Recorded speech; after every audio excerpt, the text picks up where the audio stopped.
BJP अब खुलकर कह रही है कि राहुल गांधी का असली एजेंडा तो यही है कि नेपाल और बांग्लादेश जैसे हालात भारत में बना दो। नेपाल में जिस तरह से जेनजी ने विद्रोह करके सरकार गिरा दी, क्या वैसा ही कुछ राहुल गांधी के दिमाग में पक रहा है? लेकिन अगर ऐसा कुछ है तो यह प्लान राहुल गांधी को ही उल्टा पड़ सकता है, क्योंकि फेक नैरेटिव बनाकर नरेंद्र मोदी को हराने का अब तक का कोई भी पैतरा राहुल गांधी या इंडी गठबंधन का काम नहीं आया बॉस। आप पिछले 11 साल का बैकग्राउंडर देख लीजिए। नरेंद्र मोदी के खिलाफ जो फेक नैरेटिव उनके विपक्षी लेकर आए सब फेल हो गए। भाई राफेल का मुद्दा लेकर आए, चौकीदार चोर कहने लगे। लोकसभा में दूसरी बार नरेंद्र मोदी को पब्लिक ने जिता के भेजा कि हमको विश्वास है भाई चोर नहीं आदमी। संविधान का मुद्दा बनाया, संविधान आरक्षण को खतरे में बताया, मोदी तीसरी बार पीएम बन गए।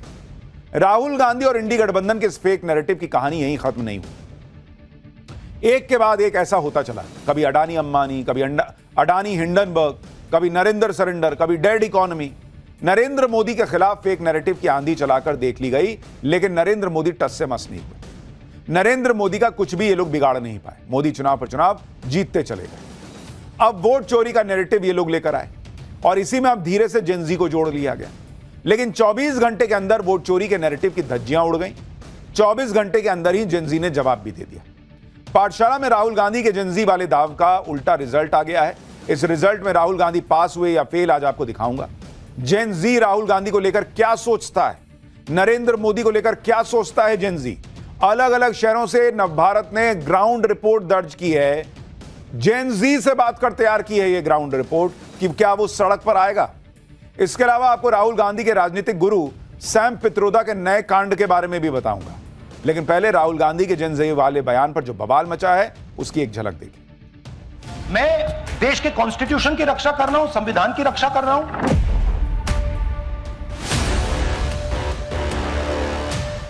संस्थाओं के खिलाफ जो भड़का रहे हैं लोगों को, इससे देश में अराजक का माहौल बनेगा और राहुल गांधी को इससे बचना चाहिए। भारत का जो जेनजी है वो पूरी तरीके से समझदार है, जानकार है। उसको पता है कि सबसे ज्यादा नेपोटिज्म और सबसे ज्यादा भ्रष्टाचार किस सरकार में हुआ। राहुल गांधी जानबूझकर लोकतंत्र को कमजोर कर रहे हैं, देश में अराजकता फैलाना चाहते हैं।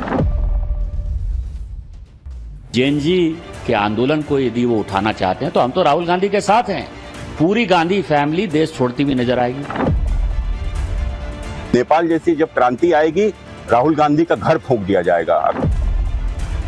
आपके करीबी सैम पित्रोदा पाकिस्तान को अपना घर कह रहे हैं, आप चुप क्यों हैं? यानी जेनजी को लेकर भयंकर सियासी बवाल मचा हुआ है। और यह बवाल इसलिए मचा है क्योंकि जेनजी में वो ताकत है जिसके सामने बड़ी बड़ी सरकारें पस्त होती दिखी। नेपाल में क्या हुआ हाल में ये सबने देखा है। नेपाल में जो हुआ उसके बाद से ही इंडी गठबंधन भी जेनजी का नाम लेने लगा था। इंडी गठबंधन सोच रहा था कि भारत में भी जेनजी सड़क पर आ जाए तो भाई नरेंद्र मोदी के खिलाफ इंडी गठबंधन का काम बन जाएगा। और इसी में राहुल गांधी ने कल जेनजी का जिक्र कर दिया अपने ट्वीट में। राहुल गांधी ने कल जेनजी का नाम लेकर कहा था कि यही लोग संविधान और लोकतंत्र बचाएंगे और वो जेनजी के साथ हमेशा खड़े हैं। लेकिन सवाल तो यह है कि क्या जेनजी राहुल गांधी के साथ खड़ा है? जेनजी को लेकर आज हमने राहुल गांधी के नए दाव का टेस्ट भी किया, जिसका रिजल्ट अभी आपको थोड़ी देर में दिखाऊंगा। यह भी बताऊंगा कि जेनजी राहुल गांधी के बारे में क्या सोचता है। लेकिन पहले आपको दिखाता हूं कि राहुल गांधी के जेनजी वाले बयान पर उनकी सियासी क्लास कैसे लग गई।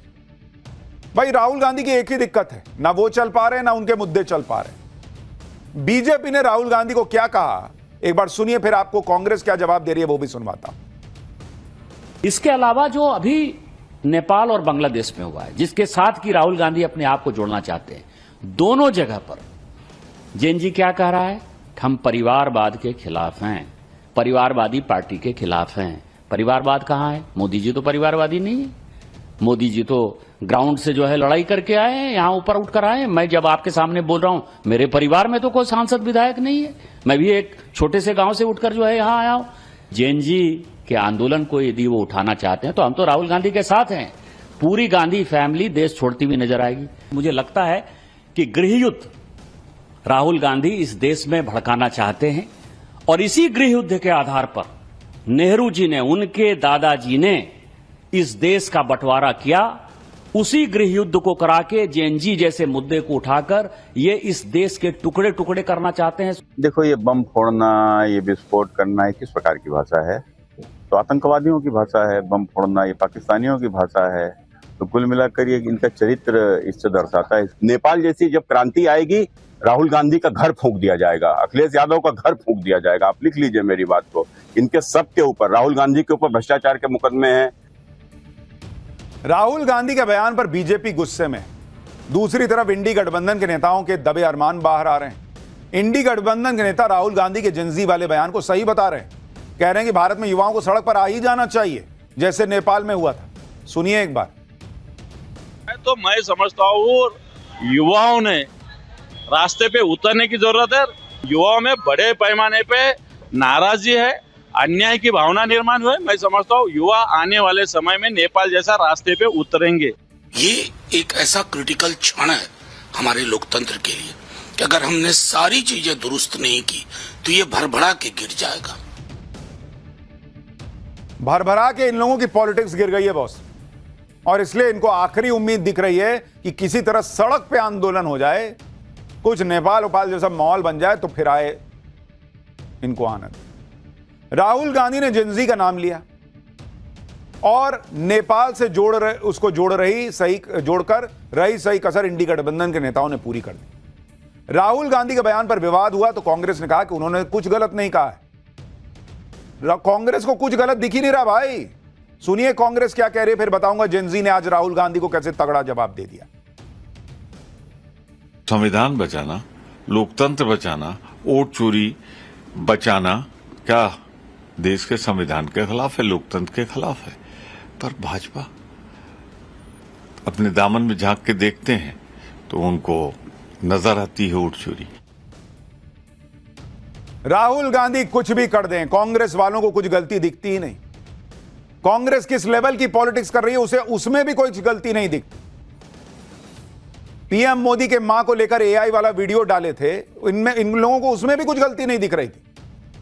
हाईकोर्ट ने हटवा ना दिया वीडियो।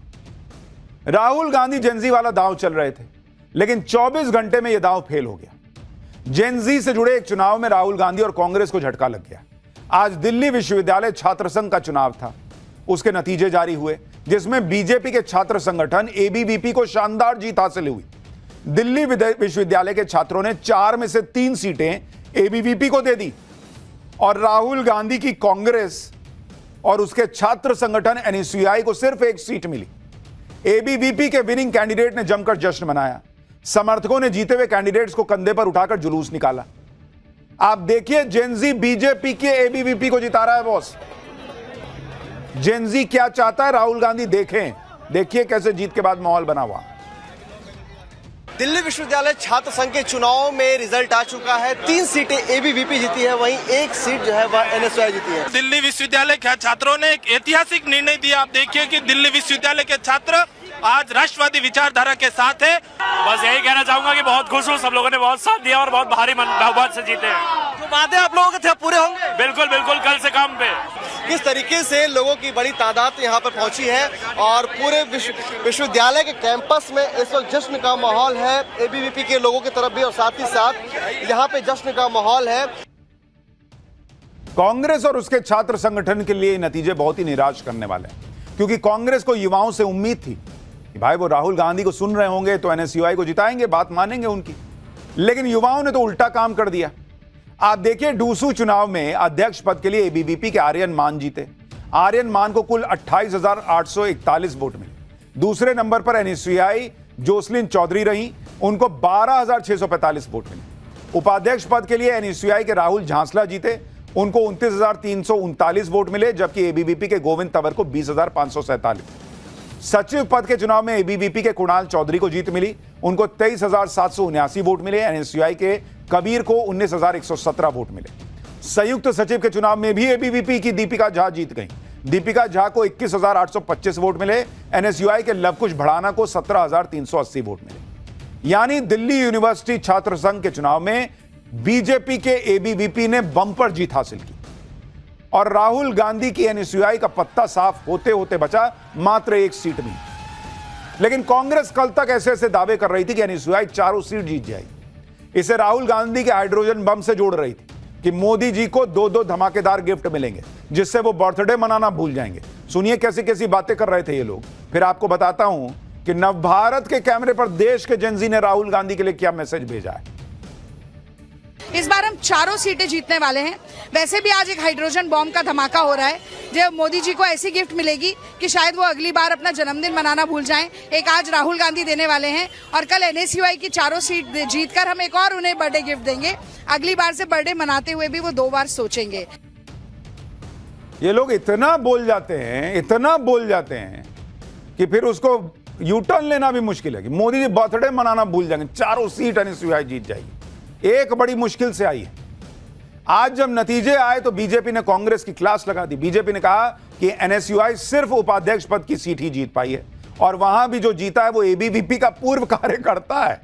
राहुल गांधी को अपने घर से 10 किलोमीटर के दायरे के अंदर ही बेहद तगड़ा रियलिटी चेक मिल गया है। ABVP की जीत से बीजेपी गदगद है। गृह मंत्री अमित शाह ने ABVP को जीत की बधाई दी। कहा कि दिल्ली विश्वविद्यालय छात्र संघ चुनाव में ABVP की प्रचंड जीत पर परिषद के कार्यकर्ताओं को बधाई। यह जीत युवाओं की राष्ट्र प्रथम की विचारधारा में अटूट विश्वास का प्रतिबिंब है।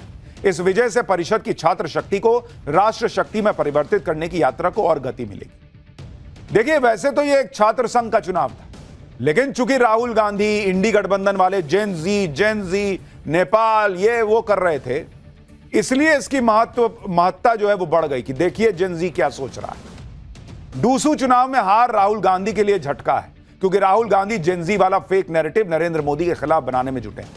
लेकिन इस हार की फजीहत को ढकने के लिए NSUI भी वही बहाना बनाने लगी जैसा राहुल गांधी ने उपराष्ट्रपति का चुनाव हारने पर किया था। कल वोटिंग खत्म होने के बाद से ही NSUI के कैंडिडेट वोट चोरी का आरोप लगाने लगे।